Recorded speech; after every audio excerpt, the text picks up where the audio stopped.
Bonsoir, bienvenue sur la libre antenne. Normalement 21h, minuit ce soir, il est déjà 21h42. Voilà les petits soubresauts, évidemment des coups de fouet qui se perdent comme d'habitude, mais les coupables ne se reconnaîtront évidemment, hein, puisque ce n'est pas de votre faute, vous êtes arrivés en retard. À cause toujours des mêmes qui se reconnaîtront, mais on leur mettra des coups de fouet à distance et vous vous en doutez. De toute façon, il y en a, ils savent de qui je parle immédiatement. Voilà, il y a Indiana Jones d'entrée, hein, parce que voilà. En tout cas, bonjour à la régie, bonjour. Voilà, il y a Mika, il y a Steph, il y a évidemment les modératrolls, RNUI, la révolte Ozzy, Sagieris, tous les métanotes connectés, RNUI, Valigo, Moufriski, Abokum, Yonpar, Patriote, Jaya, Marco Linux, Bournazel, Ozzy, Paul Smith, etc., etc. Sage avec nous pour accueillir ce soir émission spéciale avec monsieur Pierre Dortiguier. Bonsoir, monsieur. Bonsoir Patrick, et bonsoir à tous nos amis et auditeurs. Qui sont enchantés, ils ont tous attendu, hein, heureusement, ils m'ont dit on a dû changer les J'espère ne horaires. pas les décevoir, en tout cas, vous apporter un sujet qui est en un sens connu et en même temps encore un peu mystérieux, puisqu'il s'agit du mythe nordique. Les mythes nordiques. Les mythes nordiques, oui. Donc, oui. Les mythes nordiques que certains d'entre vous connaissent direct, évidemment, on dit mythes nordiques, je vois Thor, Odin, etc. Oui. Parce qu'il y a quand même des figures de ces mythes nordiques qui sont réapparues. Oui, dans le cinéma, via le cinéma hollywoodien. Et justement, il convient aussi de rectifier, disons, ce qu'on pourrait appeler le pouvoir déformant de l'image. Parce que ce sont en réalité des allégories, des personnages sacrés. Ce ne sont pas des... C'est un peu comme Hercule, Héraclès par exemple, que l'on représente, on peut le représenter sous une forme, la forme d'un gymnaste, la forme d'un aventurier. Ouais. Mais ce sont des personnages qui se sacrifient, ce ne sont pas seulement des hommes d'aventure, ce sont des hommes d'esprit, et tous les dieux nordiques, comme Héraclès par exemple aussi, sont des gens qui meurent, qui sacrifient. C'est-à-dire ce sont ce qu'on appelle des héros dans l'Antiquité. Et le héros, c'est un demi-dieu. Qu'est-ce que ça signifie? Ça signifie c'est un homme qui, par sa mort, a un prestige divin.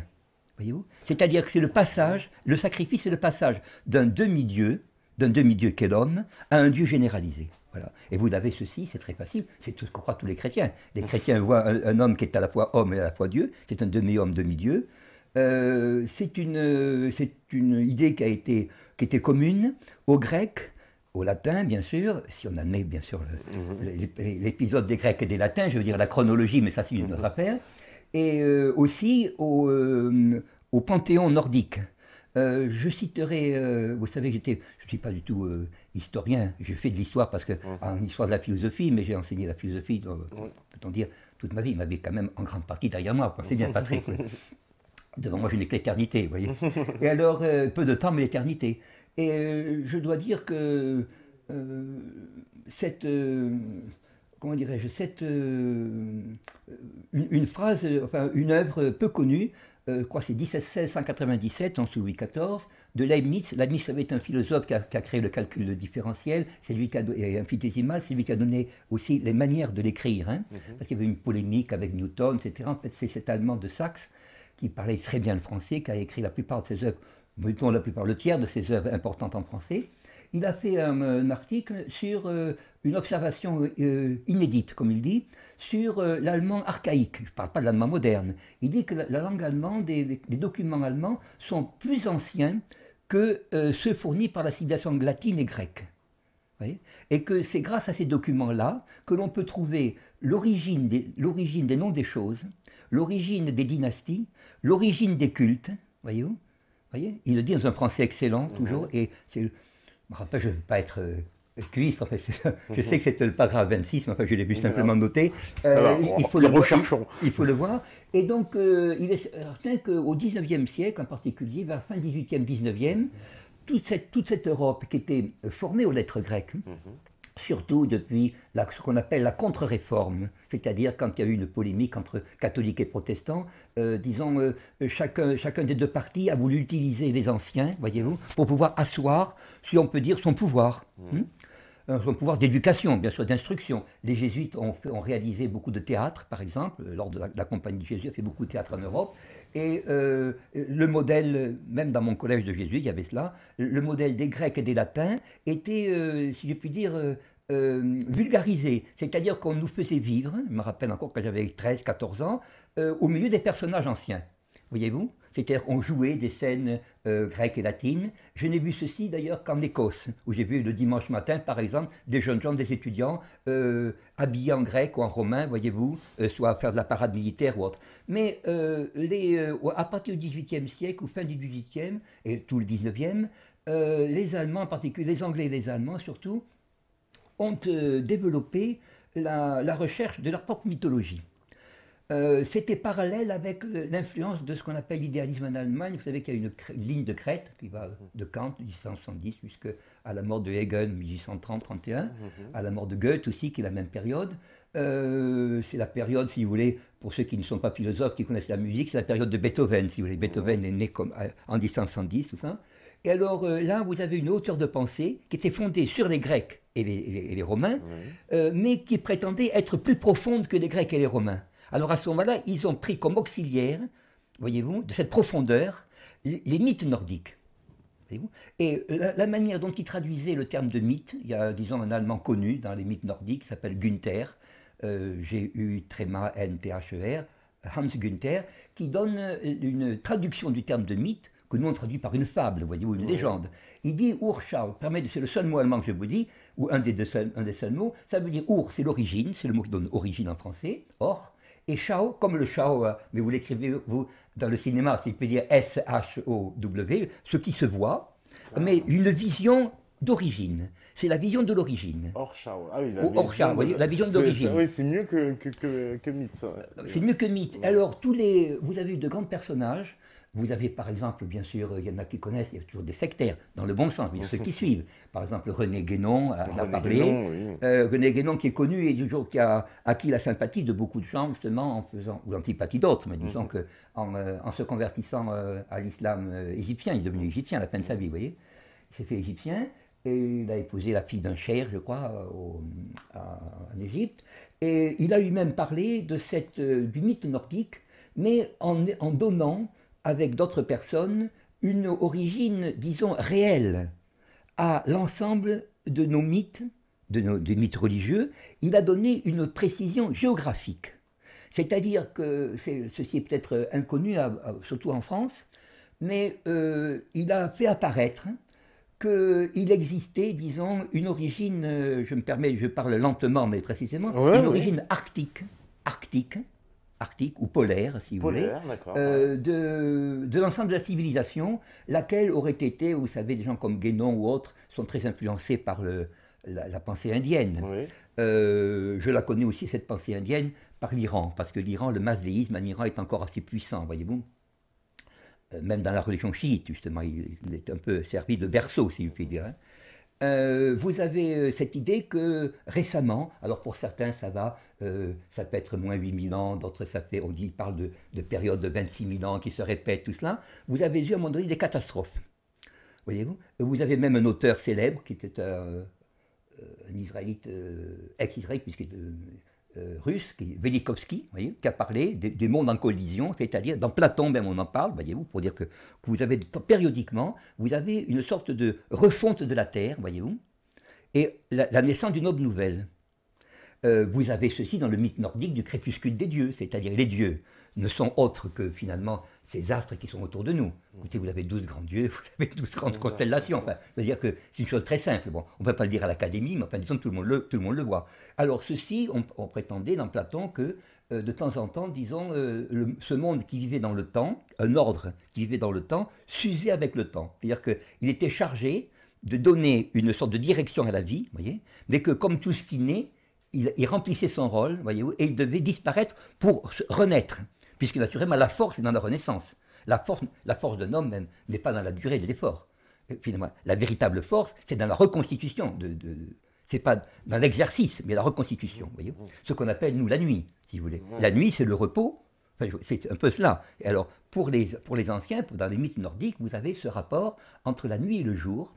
Et vous avez un Indien, je vais tout de suite pour indiquer une lecture qui était plus connu de mon temps, mais disons qu'il revient maintenant. Et vous avez un Indien qui a été traduit en français. Il est mort dans les années 30. Il s'appelle Tilak, T-I-L-A-K, L-A-K, Bal Gangadhar Tilak, qui était un prédécesseur de Gandhi au Parti du Congrès. Le Parti du Congrès était au départ un parti assez pro-anglais, était manipulé, si je puis dire. Bon, je ne dis pas par la maçonnerie, parce que je vais avoir des ennemis, mais disons qu'il était, enfin, nous allons avoir des ennemis, mais disons que c'était un peu ça. Alors, il avait, disons, orienté ceci dans le sens qu'on appellerait un sens national, tu vois, de l'indépendance indienne. Il a été condamné à la prison, et justement, on revient en Europe, un Allemand très célèbre, très connu des linguistes, qui était le filleul de Karl Maria von Weber, celui qui a fait le Freischütz, tout ça, qui est un bon romantique, qui est mort de misère à Londres d'ailleurs, et mort dans la misère. Eh bien, cet homme qui s'appelle Max Müller, Friedrich Max Müller, qui avait pendant 25 ans composé, rassemblé les textes des Rig Veda, du fameux Veda indien, voyez-vous, a envoyé, quand il a su que Tilak était en prison, lui a envoyé son exemplaire, un bel exemplaire, voyez-vous, du Rig Veda, et cet homme en prison, raconte, a consulté les Védas, les a lus, et il les a interprétés d'après justement des notions non pas allégoriques, mais des notions précises d'origine arctique. Son livre en anglais s'appelle Arctic Home, c'est-à-dire la patrie arctique, essai d'interprétation des légendes et textes védiques. Alors il parle, vous savez qu'il parle de Indra, le dieu par exemple qui est vaincu, enfin, qui se bat avec son adversaire Nocturne. Et il a dit, ceci ne peut se comprendre que si on imagine justement cette vie dans le Nord, avec un moment solaire, voyez-vous, le soleil qui est à peu près dans les 7 mois, par exemple, ou 10 mois quelquefois, voyez. Vous savez que l'année, je ne fais pas de récentisme, mais l'année romaine ancienne a 10 mois et quelques jours. Alors, et bien sûr, vous aviez aussi, dans les mythes védiques, on dit qu'il y a une sorte de renouveau de la nature, tout ceci est chanté, mais il dit on ne peut le comprendre, c'est dans ce livre qui est publié chez Arché, on prononce Arché, Arché à Milan, il a été publié en 1979, je conseille de le lire parce qu'il est traduit en français, ça s'appelle donc l'origine polaire, des textes de la tradition védique, et ceci a été quand même, disons, plus ou moins entendu, ou disons aperçu par une tradition qui, chez nous, est attribuée aux Romains. Vous avez par exemple dans Sénèque la désignation de Thulé, par exemple, vous savez, de l'île nordique. Vous avez dans l'Odyssée aussi, vous avez par exemple Calypso. Si vous représentez, imaginez les Américains prenant l'Odyssée comme scénario. On va vous présenter une belle fille, enfin, plus ou moins, belle fille nourrie au McDonald's, mais disons que d'après les critères quand même actuels. Et on veut une fille charmante, disons, enchanteresse. En réalité, cette Calypso, dans l'Odyssée, est la fille de Atlas, celui qui maintient le monde. Voyez-vous? C'est-à-dire que c'est une personne qui est surnaturelle. Voyez-vous? Donc on ne peut pas représenter, je veux dire, par une actrice ordinaire, sans vouloir disqualifier. Mais il faut passer à un autre niveau. Je vais donner 2 exemples très précis, un exemple tiré du Coran, un exemple du Saint-Coran, un exemple tiré d'autre chose. Mais par exemple, également des légendes nordiques. Vous avez par exemple l'idée de Calypso qui aide son père à maintenir le monde. Mais vous avez 2 exemples. Un exemple antique, antique dans le sens nordique antique, qui a été, mettons, au XVIIIe, pas au XVIIIe siècle, enfin, qui a été, qu'on trouve dans les Eddas, c'est-à-dire, vous savez, une œuvre islandaise qu'on attribue au XIIe siècle, voyez, et qui, en réalité, peut-être est un peu plus proche, je ne vais pas faire ressentir, un peu plus proche, et disons, comme tout ce qu'on dit être des légendes, sont écrits par des gens qui sont assez proches de nous. N'oubliez pas que le Kalevala, par la grande épopée finlandaise, date quand même de 1908-1904. Avant, elle n'existait pas.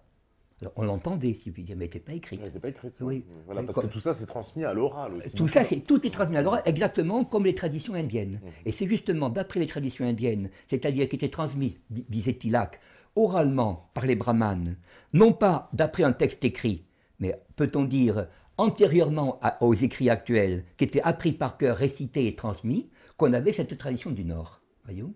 Alors vous avez par exemple le Freya, la fameuse Freya qu'elle donnait le vendredi. Qui a donné Friday. Le Freya, elle apparaît venant au monde en donnant le premier homme, vierge, puis je signale. Oui, c'est un peu l'allégorie de la Vierge. C'est l'allégorie de la Vierge. De la Vierge Marie. Près de l'axe du monde. exactement comme Atlas. Et vous avez dans le Saint-Coran, vous avez dans la sourate Myriam, peut-être que je vais contrarier Daesh, même, je ne sais pas, vous avez, non, Je ne sais pas s'il nous regarde. s'il nous regarde, j'espère qu'il nous regarde, une bonne cure.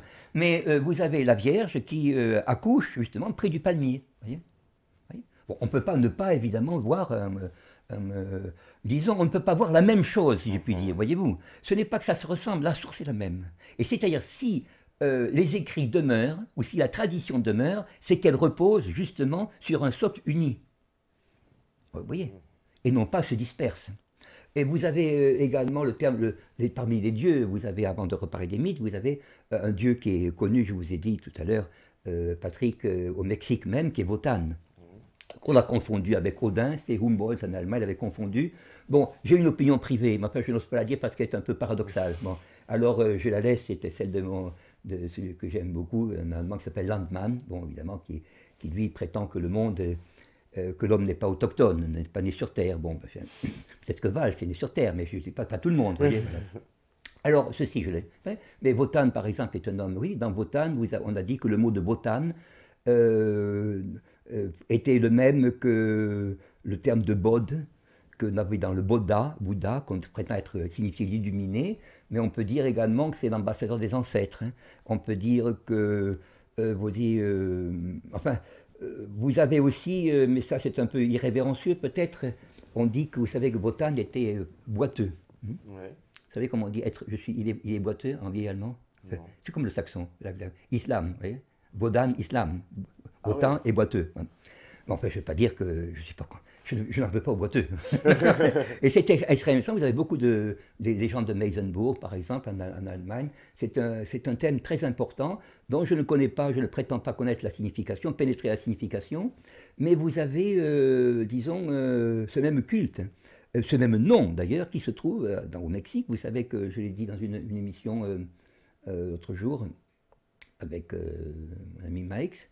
Que quand les Irlandais, pas les Irlandais, les Hollandais, les Allemands, les Israélites allemands surtout, sont allés en connaissant le Yiddish, hein, sont allés en... parce que c'est le Yiddish, ça veut dire le Yiddish Deutsch. Oui. Le Yiddish, c'est Deutsch. Hein. Oui. Sont allés au Mexique, ils ont remarqué que beaucoup de mots indiens leur étaient connus. Voyez-vous. Par exemple, je ne sais pas, vous avez le mot de quick, vous avez le mot de quick qui signifie quick en anglais. Bon, on le traduit différemment, mais disons que vous avez, je vais donner cet exemple par exemple de Mexico. Mexico, qu'on prononce Mexico, et co c'est côte, Dieu, et Mechi, ça veut dire puissant. Bon, je ne veux pas parler de la Mecque, hein, parce que là, c'est le mythe nordique, évidemment. Puis c'est dire le mot de Mecque, à mon avis, mais ça, vraiment, je préfère être un ignorant, un candide, hein, à mon avis, est à mettre de ce point de vue. Voyez-vous, c'est-à-dire ce que Leibniz appelle, dans ses nouveaux essais sur l'entendement, une langue primitive, parce qu'il pensait que toutes les langues, donc ça veut dire tous les mythes, avaient la même origine linguistique. Ce qu'il appelle la langue adamique. C'est dans les nouveaux essais sur l'entendement humain, je crois que c'est le livre 6, mais je n'ai plus mauvaise mémoire là-dessus. Ça s'appelle de la signification des mots. Je demande à ceux qui connaissent Leibniz, par exemple, d'aller le rechercher. Il prétendait que l'arabesque, le turc, comment il appelle le tatar, etc., viennent d'une même origine, et il disait le teuton en a conservé le naturel. Voyez-vous, ça, c'est quand même une opinion. Bon, bien sûr, les nouveaux essais ont été publiés, je crois, vers 1760 à titre posthume, mais disons, c'est dans un ouvrage classique. Je veux dire, il réfutait la psychologie anglaise de Locke, et il a même parlé des hommes, vous savez, c'est à Leibniz et à Kant que l'on doit. Je m'enferme avec eux. Hein. Je ne suis pas comme dans la cabine de l'accident dont on nous enfume, comme disait Le Pen, vous savez, pour accident de German Wing. Mais vous avez, disons, il parle des hommes planétaires aussi, en se demandant s'il faut les baptiser, des hommes des autres planètes. Et Kant parle des Stirnbewohner, des hommes des étoiles. C'est-à-dire, l'idée d'hommes extérieurs à notre système était une idée classique en Allemagne au XVIIIe siècle. Alors, et ça, c'est hérité directement des mythes nordiques. Des mythes nordiques. Parce que je crois que cette idée que nous vivons, que les dieux visitent les hommes, voyez-vous, visitent les hommes,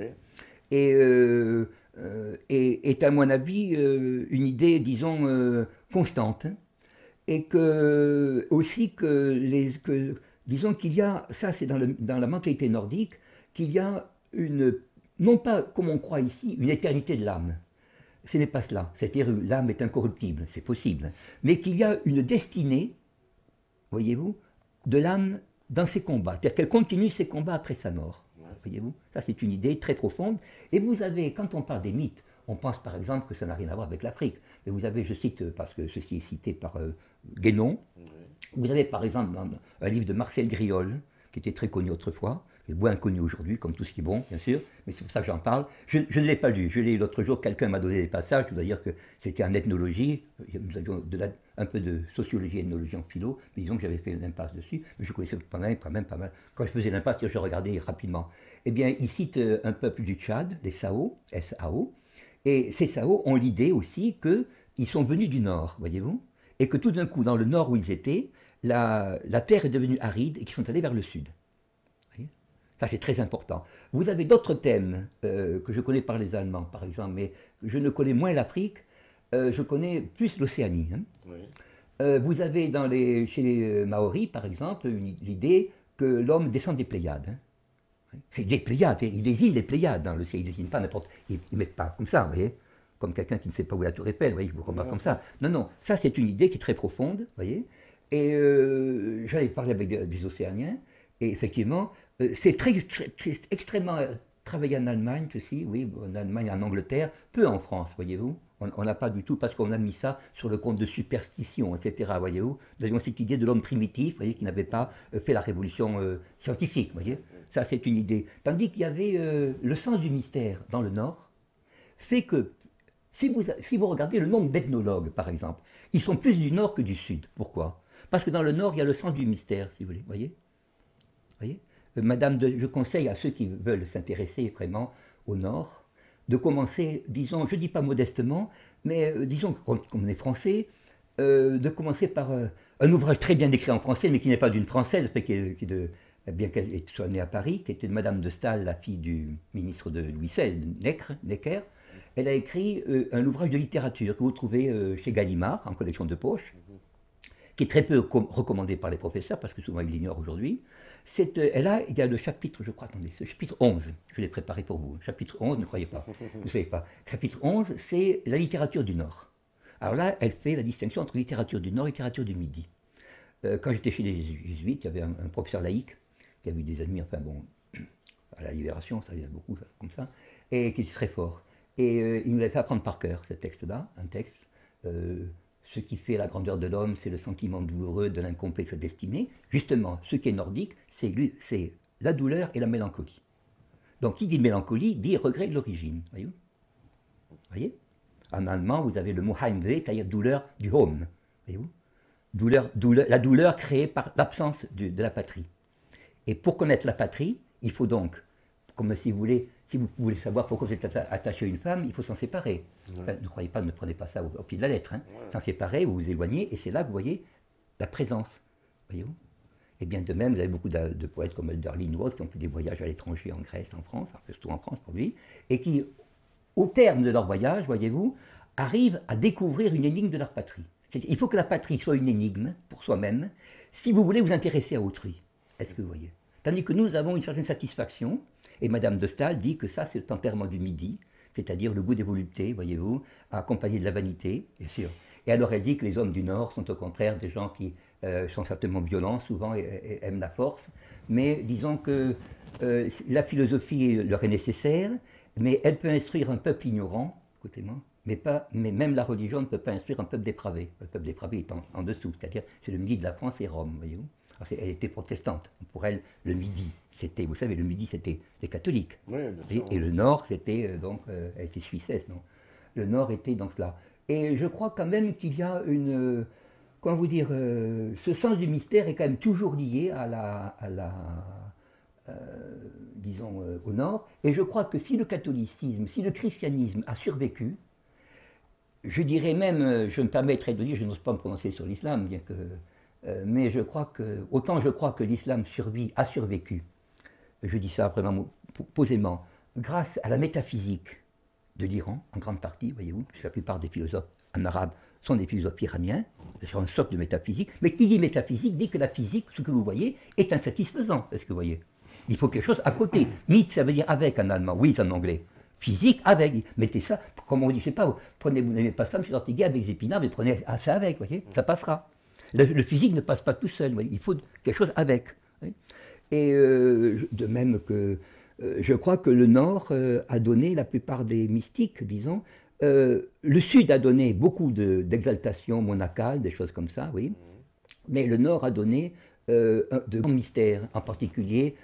Seul le Nord, c'est avec la pensée de Rhénanie, on appelle ça la mystique rhénane, a dit que pour connaître l'existence de Dieu, il fallait également penser que Dieu était et en même temps n'était pas. C'est-à-dire qu'il y avait un néant qui était proche de lui. Vous voyez ce que je veux dire? Ça, c'est Maître Eckhart, etc. Et effectivement, vous ne pouvez le connaître que par le sacrifice. C'est-à-dire vous ne pouvez le connaître évidemment que si vous sortez de vos limites. Voyez-vous? Et non pas si vous êtes satisfait de vos limites. Et c'est quoi qu'on peut lire? L'espace géographique là qu'on définit sur le Nord? C'est quoi, l'Allemagne? Alors c'est normalement, Scandinavie au sens étroit du terme, vous avez la Suède, ce qu'on appelle la Baltique, aujourd'hui la Lettonie, voyez? Donc les pays baltes aussi. Les pays baltes, là où les Américains se promènent, vous savez maintenant. Ouais. Et vous avez aussi, mais ça c'est un premier point, et vous avez une incursion en territoire allemand qui va jusqu'en Souabe. Bon, je ne suis pas comme ceux qui disent que la reine de Saba, c'est la reine de Schwaba. Enfin, bon, ça a été dit, ceci en Allemagne, beaucoup, tout a été dit. En France, on n'a rien dit. Bon, évidemment, c'est pas trompé, vous voyez ce que je veux dire. C'est mieux. Mais il y a une curiosité. J'ai toujours dit qu'il y avait une grande curiosité du Nord. Par exemple, ce que les Anglais ont fait aux Indes, malgré tout le caractère odieux de ce que Napoléon appelait une nation de marchands, vous voyez, vous avez un travail considérable, les Français l'ont fait aussi en Afrique du Nord, c'est vrai, mais le travail considérable fait sur le trésor indien est quand même étonnant. Ça supposait une très grande énergie, une continuité dans l'effort, voyez-vous. Vous avez aussi, comment vous dire, une certaine abnégation. Non pas produire pour pouvoir être publié ou connu, mais produire pour pouvoir continuer ou mettons, maintenir un état d'interrogation qu'on a également sur autre chose, c'est-à-dire sur sa propre patrie, son propre sol. C'est vrai que la forme des dieux dans le Nord est une forme à la fois qui peut prendre une forme humaine, mais qui a en même temps quelque chose, disons, pas de surnaturel, mais qui dépasse, comment on dirait, qui est un peu sublime. Voilà, c'est le sublime, voyez-vous. Nous, quand nous représentons des dieux, que ce soit les dieux en grec, que nous représentons par la Vierge, que nous représentons dans la clarté latine, la clarté romaine du Sud, voyez, nous le représentons de la façon la plus belle, voyez-vous, parfaite. Tandis que dans le Nord, il y a ce qu'on appelle quelque chose de sublime, c'est-à-dire qu'il y a, disons, quelque chose d'inachevé. On estime que quelque chose qui est puissant est quelque chose qui est inachevé. Je reprends la formule, ce qui fait la grandeur de l'homme, c'est justement le sentiment douloureux de l'incomplet de sa destinée. Voyez-vous? Mais ça, vous l'avez dans tous les dieux. Vous l'avez dans le Christ même, voyez-vous. Vous l'avez dans Ali, vous l'avez même, on parle souvent en islam, dans certaines sectes, ou si vous voulez, dans certaines écoles, du sentiment de solitude du prophète, voyez. Nous appelons Mahomet, vous savez, à cause du Mehmet, le mot turc. Hein.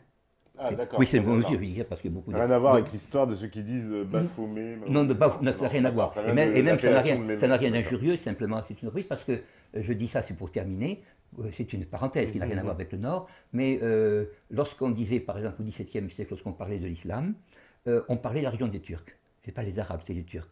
Quand Descartes dit qu'il va être compris et des femmes et des Turcs, ça veut dire qu'il veut être compris également des non-chrétiens, voyez-vous ce que je veux dire, et pas seulement des maîtres. Jusqu'à l'époque, les femmes ne rentraient pas à la Sorbonne. Elles y rentraient en Italie à ce moment-là. Elles rentraient à l'université d'Italie à Padoue, vous voyez. Et les mathématiciennes, mais en France, elles ne rentraient pas. Et c'est comme ça qu'on interprétait. Bon, je reviens donc encore dans le Nord. Vous avez des dieux donc, qui sont... quels sont-ils? Vous avez ces dieux. On connaît Thor. Vous avez Thor. On connaît, voilà. Alors, Thor est celui, en effet, dont vous savez que vous avez son principal instrument est le marteau. Bien sûr, il est toujours représenté donc, avec son marteau. Et chez nous, à Toulouse, que vous avez visité, vous avez au Capitole, je ne voulais pas faire remarquer ceci, nous avons cette croix du Languedoc, voyez-vous, qui est ainsi, et qui dit-on, et forme l'équilibre de 4 marteaux. Parce qu'on disait que c'était les Visigoths, voyez-vous, qui étaient donc à l'origine de cette cet emprunt. On dit que Toulouse tolle, le toll de Toulouse, comme le toll de Toulon, oui, je vois, vous voyez, le toll de Toul, voyez-vous, Metz, Toul et vers Toul, est le même mot que Tulé, que la fameuse, qui a donné le mot de Tulé comme étant l'île du Nord, vous savez. Alors on dit qu'on donne l'origine, ceci n'est pas de moi, la notion de Tulé comme l'île mystérieuse dans les brumes, etc., se trouve chez des auteurs latins. Vous avez par exemple, je crois, ou grec de l'époque impériale, de l'époque romaine. Dans Strabon, par exemple, vous avez l'idée que Tulé est à quelques 6 jours de navigation de la Bretagne. Alors, on a dit que c'était l'île de Heligoland, vous savez, récemment. Vous connaissez l'île de Helgoland? Helgoland, c'est en Frise, au nord de l'Allemagne. Ouais. Bon, elle est connue parce que les Anglais ont voulu la détruire à la fin de la guerre, c'est une base sous-marine. Bon. Et alors, bon, ils ont largué des bombes, après la guerre, hein. Ah oui, après la guerre, ne croyez pas que la guerre se termine. Une guerre ne se termine jamais à la fin, hein. Ça se termine jamais. Alors ils ont bombardé, puis il y a eu beaucoup de protestations allemandes, etc. Ils sont arrêtés. Et finalement, c'est une île qui a été décrite ou désignée par un nommé Jürgen Spanut, S majuscule P-A-N-U-T-H, qui a été traduit en français comme étant l'île de l'Atlantide. C'est-à-dire parce que c'est une île qui s'enfonce dans la mer. Si vous voyez des cartes de cette île, par exemple, au XVe, XVIe siècle, elle est beaucoup plus grande qu'aujourd'hui. Alors on pensait que les fameux Phéaciens, les hommes rouges, vous voyez, qui étaient allés jusqu'en Égypte et en Phénicie. D'accord. Ces hommes rouges, c'est ainsi qu'on désigne, vous savez, les hommes rouges, c'est ainsi qu'on désigne les hommes de la mer du Nord. Ouais. Hein, c'est les navigateurs de la mer du Nord. Un peu comme les Vikings, si vous voulez. Voyez. Et lorsqu'il y a eu une catastrophe dans le Nord, disait ce fameux Spanut, qui était un pasteur protestant autrichien, venu donc travailler près de l'île d'Heligoland pour remplir un ministère, si je veux. Voilà. Eh bien, il a fait beaucoup d'études, il a même raconté que ce qu'on appelle les Phéaciens, alors l'île des Phéaciens, quand Ulysse va voir Nausicaa, par exemple, vous voyez, sur la plage, par exemple, eh bien que c'est l'île de la mer du Nord, voilà, avec d'immenses constructions à nord, etc. Et ça correspondait un peu à ce que Platon disait, qu'il y avait un empire immense qui était gouverné par Poséidon, c'est-à-dire le roi des mers, voyez, et qui avait l'Atlantique, justement, l'Atlantique comme domaine. Et puis qui ensuite avait envahi la Grèce, voyez, poussé par la destruction de leur propre pays. Ça, c'est dans le Critias, vous l'avez de Platon, qui était plus connu de notre temps parce qu'on le faisait en version grecque. Oui, en version grecque, enfin, on faisait 3-4 lignes ou 6 lignes, vous voyez. Et ceci est très important, c'est-à-dire l'idée qu'il y a, vous avez un nommé Firmianus aussi, Lactance, qui parle je crois que c'est au IIIe siècle de notre ère, peut-être qu'on le désigne, voilà, un chrétien des IIIe siècle, qui parle d'une île du Septentrion. Dans l'Odyssée, on parle de la fameuse île de Calypso comme une île boisée, par exemple, et on présentait également cette île comme une île de verdure, etc. Tout ça. C'est-à-dire, il y a quand même, disons, toujours dans Sénèque aussi, le Sénèque le tragédien, hein, pas Sénèque le philosophe, Sénèque le tragédien, vous avez Médée, dans Médée, vous avez également, dans Euripide même, j'ai vu un jour traduit parce que je voulais traduire quelque chose pour un élève qui apprenait le grec, vous avez également cette idée d'une mer entourée de pays froids, voyez-vous, où sont des hommes qui vivent heureux, où sont des hommes, ou alors qui vivent ou qui vivaient heureux, voyez-vous. C'est cela qui est très important, c'est-à-dire que l'idée qu'il y a une sorte d'apaisement et surtout une source, parce que c'est là que les Allemands ont porté leurs efforts. Ils ont dit que, mais ça, bon, il y a des variantes évolutionnistes aussi. Hein.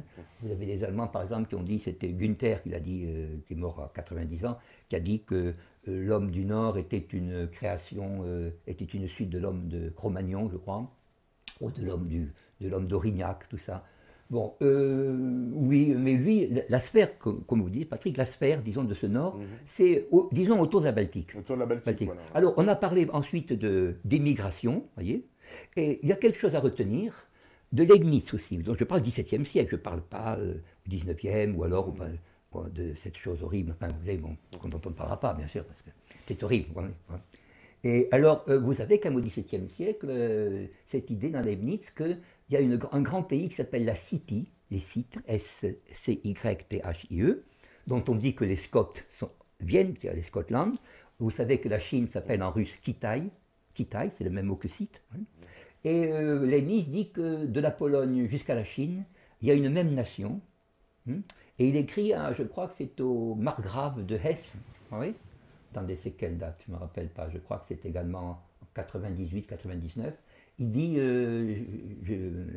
qu'il a des amis jésuites, le père Grimaldi, qui lui a donné beaucoup de témoignages sur ces langues. Ouais. Et il parle du persan, en disant que le persan a beaucoup de mots qui approchent de l'allemand, voyez-vous. Donc il y avait cette idée, les Allemands avaient cette idée, les gens du Nord, qu'à cause de cette migration, voyez-vous, ils avaient des parents dans l'Asie, est-ce que vous voyez? Ça c'est très important. Et c'est une chose qui est inconnue des Français. Nous, vous avez la Chine, bon, il y en a qui aiment la Chine parce que, bon, quand vous dites en Chine, il y a des populations qui s'appellent les Lolos, etc. Enfin, vous dites d'accord, mais c'est les Han qui sont importants. Bien, oui, c'est vrai, les Han sont importants. Mais si vous regardez dans le détail, vous avez, comment je vois en Iran, par exemple, vous avez des populations très diverses. Les Persans, proprement dit, ne forment qu'à peu près 45-50% de la population. Vous avez quand même des mots, des noms, des figures. Les Allemands étaient très intéressés de voir le type allemand, par exemple, à travers des portraits du chat de Jehan, par exemple. Des portraits que l'on faisait, ou descriptions, parce qu'on n'a pas de portrait, descriptions qu'on pouvait faire du Kurde, de Saladin, vous voyez. Et ils se reconnaissaient, je dis ça pour connaître un peuple qui est à côté, ils se reconnaissaient à travers ces peuples-là, voyez-vous. C'était pas eux, ce peuple-là, mais ils pensaient qu'il y avait, je ne sais pas comment disait un de mes amis l'autre jour, ces notions de race ou d'origine nordique leur permettaient d'avoir une parenté ailleurs. Est-ce que vous voyez? C'est pour ça que d'ailleurs... ils n'ont pas un peu joué justement? Si, ils ont joué de cela, bien sûr. Évidemment, j'ai encore eu, j'allais pas dire, bon, je compose un livre sur l'Iran maintenant, et je vois par exemple, j'ai un rapport d'un nommé Marina, qui était l'ambassadeur, le légat du pape en 1941, il dit ces Iraniens sont épouvantables, hein, ils n'aiment pas les Britanniques, parce que Marina aimait les Britanniques, ils n'aiment pas les Britanniques, ils n'aiment pas les Russes, bon, parce que...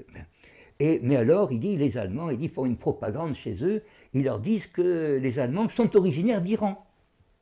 Je sais pas moi. Imaginez qu'un Français aille en Algérie dise, voilà, écoutez, vous savez, on vient de là. Hein, on n'a pas dit ça qu'on vient de là. Vous voyez. Et un jour, j'étais un peu, vous savez, en tant que philosophe, l'Allemagne déteint un peu. Hein. J'ai eu une jeune femme, jeune femme de 24-25 ans, à Toulouse, comme élève, on m'a demandé de corriger sa maîtrise, le français de sa maîtrise, sur la poésie kabyle. Et puis elle me dit 2 mots, je dis comment on dit ce mot, 3 mots, mais j'ai dit mais ça signifie la signification de ce mot, mais en allemand c'est pareil, je dis vous avez ce mot-là. Elle m'a dit mon grand-père dit la même chose que vous. Ah bon, parce que votre grand-père, oui, il parlait allemand, ah bon? Ah bon, il parlait allemand, oui, mais il est obligé, vous voyez. Comment il est obligé de parler? J'ai compris que son père avait été engagé sur le front de l'Est, vous voyez. Enfin, il y a beaucoup de Kabyles sur le front de l'Est. Jean de la Pélène, Krimbel Kassem était sur le front. Et alors, je lui dis, mais écoutez, je ne sais pas quand je vous vois, et je sais pas du tout une manière de draguer, croyez-moi, mais quand je vous vois, j'ai l'impression, je me retrouve en Poméranie autrefois, mais c'est bizarre, mais vous êtes, il y a des gens qui vous ressemblent. Il dit, je sais, monsieur, je sais, monsieur, oui. C'est vrai qu'en Allemagne, j'ai vu des Allemands, en effet, qui me ressemblent. Alors ça, voyez-vous, c'est un sentiment que l'on n'a pas en France, voyez-vous. On dira les Kabyles sont pour la France, contre la France. La plupart, beaucoup de Kabyles étaient dans la guerre d'Algérie les plus pugnaces, vous voyez, contre les Oreilles. Et alors, vous avez par exemple la plupart des chercheurs récentistes, par exemple, que je connais, allemands. Il y en a un, par exemple, qui est très connu, qui est vraiment un spécialiste du kabyle, vous voyez, spécialiste du kabyle, il est spécialiste également des poissons. Ça, vous ne trouvez pas en France quelqu'un qui se passe les 2 ou les 3, voyez-vous. Parce que ça, c'est ce côté bariolé, voyez-vous, est très typique également et de l'Angleterre et de l'Allemagne, voyez-vous. Or, nous ne l'avons pas. Vous m'avez demandé quels étaient les grands dieux. Vous avez donc Odin. Et alors, vous avez Odin, j'ai dit, vous savez qu'Odin, c'est celui qui a donné le nom d'Édimbourg. Hein. Oui, alors Édimbourg, alors bien sûr, la ville d'Odin, Édimbourg. Vous avez alors Thor, dont j'ai parlé de marteau, est celui qui se rapproche le plus, à cause de son sacrifice, voyez-vous, de la personne du Christ. Écoutez, je peux vous dire naïvement, comme me demandera au jugement dernier, moi je pense que le mot de Christ ne signifie pas le mot de Christos, c'est-à-dire qui est loin, bien que ce soit communément accepté, mais serait une contraction, le U, vous savez ce qu'on appelle le Y, c'est pas un I, c'est un U grec, hein, U grec. Un Y c'est un U, c'est pas un I. Et c'est Gerustet signifie à mon avis Gerustet ou Krustet, qui signifie armée. l'homme qui est armé pour le bien, voyez-vous. Et vous avez, comme vous m'avez dit tout à l'heure, qu'a dit votre ami, vous avez en effet l'idée que, comment ça s'appelle, pas l'idée, mais le fait sacré, que Thor est ressuscité, etc., qu'il a été frappé par un lance, etc. Par une lance, alors, etc. Ceux qui étaient les missionnaires chrétiens, mais sans vouloir faire d'anticléricalisme, les missionnaires du Sud surtout, disaient que c'était une opération diabolique, que le diable avait voulu créer des personnages, voyez-vous, pour pouvoir distraire l'attention portée au Christ. Bon. Sauf que quand le christianisme s'est répandu, mettons d'une façon ou d'une autre, en réalité, je crois que les gens ont conservé leur foi, voyez-vous. Parce qu'on ne change pas de foi. Oui, voilà, parce que, il faut bien le dire quand même, c'est assez particulier dans l'histoire de l'Europe, c'est une partie qui a été christianisée relativement tard. Relativement tard, et même, permettez-moi de vous dire, Patrick, j'ai visité la Suède, parce que je connais en Suède donc, le directeur de Radio Islam, qui est Ahmed Rami. Même si nous ne sommes pas toujours d'accord, évidemment, c'est un homme qui a été très courageux, vous voyez, très très courageux. Et il a vécu en Suède, il a été accueilli en Suède, je me permets de parler de ce pays, puisqu'on dit toujours les Suédois sont racistes, etc. Quand il a expliqué pourquoi il était là, il a vu une femme inspecteur. Voyez. Il lui a dit, pourquoi vous êtes ici? Il lui a dit, j'ai voulu faire un attentat contre le roi du Maroc. Et pourquoi? Parce qu'il est entre les mains de mauvaises forces, nous allons dire des forces occultes, hein, pour ne pas avoir d'ennui. Ah, ben il dit, c'est pas au Maroc qu'il faut venir, c'est ici qu'il faut venir. Est-ce que vous imaginez à Orly quelqu'un qui vous a, oui, vous avez fait quoi? J'ai fait un coup d'État contre le roi parce que, je ne sais pas, mon roi, ou parce que c'est ici qu'il faut le faire, voyez. Ça, c'était la Suède. La Suède lui a payé une pension, voyez-vous, de réfugié politique, instruction, aux frais de l'État, hein, et logement gratuit, voyez-vous, payé évidemment. Mais c'est-à-dire qu'on considérait que cette personne devait être préservée. Est-ce que vous voyez la même chose en France? Vous la voyez? Vous voyez quelqu'un qui rentre, bien sûr, qui fait des affaires à droite et à gauche, qui gagne de l'argent. Mais je parle d'une attitude suédoise. Voyez. Il m'a dit que la franchise suédoise était, on dit même, il y a un proverbe suédois qui dit naïf comme des yeux bleus, vous voyez. C'est-à-dire qu'on peut leur faire croire ce qu'on veut parce qu'ils n'imaginent pas qu'on ment. Est-ce que vous voyez? Alors vous allez me dire, le résultat c'est quoi? Le résultat c'est que nous on est en pleine crise, vous voyez. Ben oui, eux sont moins dans la crise. Oui, parce que disons qu'il faut quand même une confiance, voyez-vous, entre... Vous avez le droit, c'est le droit allemand, le droit germanique est un droit, anglais aussi est un droit non écrit. Est-ce que vous voyez? Parce que si vous le mettez par écrit, vous allez disputer l'écrit. Est-ce que vous voyez? Et vous allez dire, moi je l'interprète différemment ou autre. Mais si vous faites confiance à quelqu'un, vous dites, voilà, moi j'ai par exemple telle disposition, telle boutique, je ne peux pas payer comme un autre parce qu'il m'arrive tel désavantage. Bon, eh bien vous avez une loi spéciale pour vous, ce qu'on appelle un privilège, une loi spéciale qui fait que on vous juge, disons, d'après votre activité. Voyez-vous? Tandis que nous, on ne juge d'après un code qu'on peut tourner. Vous comprenez? On dit la loi c'est le péché. La loi, en effet, la loi, on sait que c'est là, on va passer à côté, tout en faisant semblant de la respecter. Voyez. Ça, c'est assez difficile de comprendre cette mentalité. Et je crois que les peuples nordiques ont on disait qu'ils avaient une certaine patience, une certaine profondeur, mais je vais donner un exemple de profondeur, puisque l'islam est toujours ici présent, maintenant, surtout attaqué, comme vous le savez, de plus en plus, de façon très large. Hein. C'est comme une armée, on essaie de le prendre en tenaille. Quoi. Ceux qui ont, dans le christianisme, disons, restitué la vérité, je ne dis pas historique, mais métaphysique, disons, la vérité philosophique, mettons, pour ne pas me compromettre, de Mahomet, ce sont les pasteurs suédois. Moi, quand j'entends parler souvent contre le protestantisme qui a établi l'usure, je me demande comment Rome a été fondée, non? Et pour faire les monuments de Rome, il faut de l'argent, non? C'est justement contre l'usure. Non, mais que Luther a justement écrit contre l'usure. Oui. Tout ça, bon, je dis ça, je suis dissident dans la dissidence, si vous voulez. Ah, oui, parce que... Parce qu'on le présente, oui, on dit non. Vous pensez bien que s'il y a eu autant de merveilles dans Rome, c'est pas avec la loterie nationale, je veux dire. Il a fallu prendre l'argent, et qui c'est qui travaillait? Les esclaves aussi. Oui, les esclaves, mais est-ce que vous croyez que les esclaves gagnent de l'argent? Non, ce sont les artisans qui gagnent de l'argent. Et où c'est qui sont les artisans, d'après vous? Ils sont chez ceux qui mangent de la choucroute, vous voyez. C'est eux qui sont les artisans. Non, je plaisante là-dessus, mais je crois que, disons,